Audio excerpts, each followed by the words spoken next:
రాప్తాడు మండలంలో ఉన్నటువంటి డాక్టర్ బాబాసాహెబ్ అంబేద్కర్ విగ్రహానికి పూలమాలలు వేసి ఘనంగా నివాళులు అర్పించడం జరిగింది. ఎందుకంటే అంబేద్కరు ఆనాడు కుల వివక్షత మారిపోవాలా, ఎవరు కూడా స్వతంత్ర భారతదేశంలో సమానత్వంగా బతకాలా, అందరికి కూడా హక్కులుగా ఎవరికైతే రిజర్వేషన్ కల్పించామో వాళ్ళందరూ కూడా రిజర్వేషన్లు పొంది వాళ్ళందరూ కూడా బాగుపడాలని ఒక ఆలోచనతో ఆనాడు డాక్టర్ బిఆర్ అంబేద్కర్ గారు కలలు కానీ ఈ దేశానికి భారతదేశానికి నా యొక్క రాజ్యాంగమే ముఖ్యమవుతుంది, ఈ దేశంలో మా కులాలన్నిటి కూడా అగ్రవర్ణ కులాల చేతుల్లో నలిగిపోతున్నాయి, ఈ కులాలన్నిటిని కూడా రూపుమాపాలంటే ఈ అగ్రవర్ణ కోసం చేసినటువంటి దానిని తిప్పికొట్టాలంటే ఈ దేశానికి భారత రాజ్యాంగం నేను రాసిన రాజ్యాంగమే ఈరోజు అమల్లో వచ్చిన తర్వాతనే మాకు స్వతంత్రం అనేది వస్తుందని చెప్పనని డాక్టర్ బాబాసాహెబ్ అంబేద్కర్ గారు ఆనాడు కలలు కానీ ఈ భారతదేశానికి ప్రపంచంలో ఎక్కడ లేనటువంటి రాజ్యాంగాన్ని గొప్ప రాజ్యాంగాన్ని అందించి ఈరోజు మొత్తం ఈ భారతదేశంలో ప్రతి ఒక్క దళితులకి ఎస్సీ ఎస్టీ బీసీ మైనార్టీ ఓసీలకు కూడా ప్రతి ఒక్కరు కూడా హక్కులు కలిగినటువంటి ఒక మహానుభావుడు డాక్టర్ బాబాసాహెబ్ అంబేద్కర్ గారు.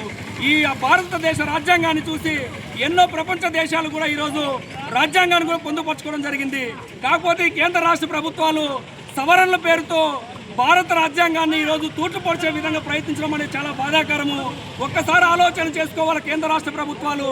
ఈరోజు ఆనాడు 75 సంవత్సరాల కిందట ఈ భారతదేశానికి రాజ్యాంగం రాసినటువంటి ఒక డాక్టర్ బాబాసాహెబ్ అంబేద్కర్ గారితోనే ఈరోజు 75-76 సంవత్సరాల రాజ్యాంగం నడిచింది.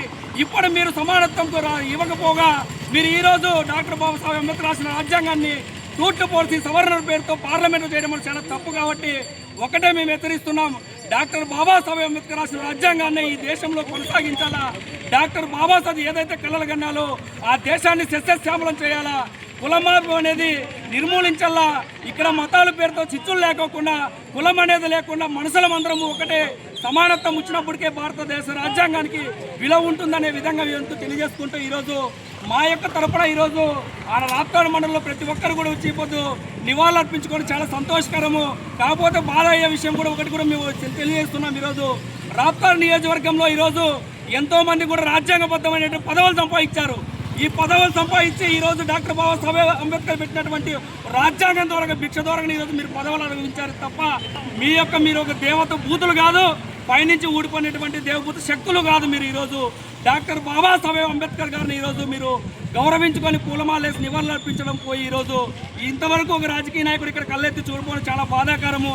దయచేసి ఒక అంబేద్కర్ గారిని ఒక కులానికి ఒక మతానికి అంటగట్టద్దండి. దయచేసి ప్రపంచ మేధావి, ప్రపంచంలో ఏ దేశంలో ఏ కులాలు అయితే ఉన్నా అన్ని కులాలకు సమానత్వం కావాలా, ముఖ్యంగా మహిళలకు కూడా ఓటు బ్యాంకు కావాలని చెప్పనని అందరి కోసం పోయినటువంటి వ్యక్తి డాక్టర్ బాబాసాహెబ్ అంబేద్కర్ గారు. వీళ్ళందరమే కాకుండా ఉద్యోగం అందరూ పొందాలా, వాళ్ళు కూడా దళితులకి ఎలాంటి వివక్షత అందకూడదని చెప్పనని ఈరోజు కలలుగని చేసినటువంటి ఒక నాయకుడు డాక్టర్ బాబాసాహెబ్ అంబేద్కర్ గారిని తెలియజేసుకుంటూ సెలవు తీసుకుంటున్నాను. జై భీమ్.